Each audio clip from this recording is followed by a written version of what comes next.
A recent report published by the China Real Estate Information Corporation raises important questions about a process that has been touted as the engine of future Chinese economic growth: urbanization in China's third and fourth-tier cities. According to the report, all but one of China's 50 riskiest property markets are in these smaller provincial cities, where rapid-fire, debt-fueled housing construction over the last 5 years has outpaced actual demand. As China's economic crisis deepens in the coming months and years, the systemic financial risks posed by artificially overheated markets in these third and fourth-tier ghost cities will only grow. Chinese cities can be divided into 4 tiers based on population size and economic heft.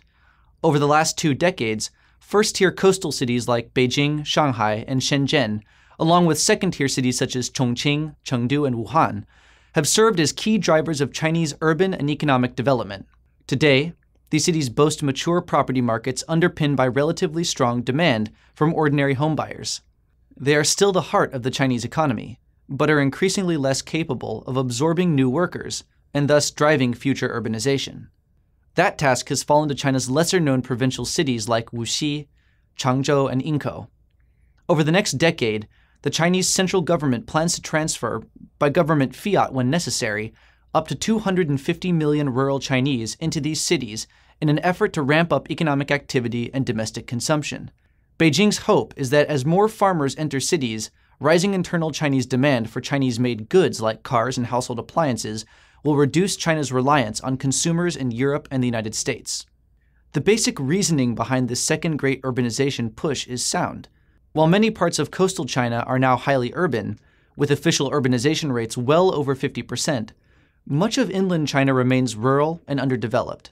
Despite the rise of megacities like Chongqing, Xi'an, and Wuhan, most interior Chinese provinces have urbanization rates closer to 40%, meaning there's plenty of room for growth.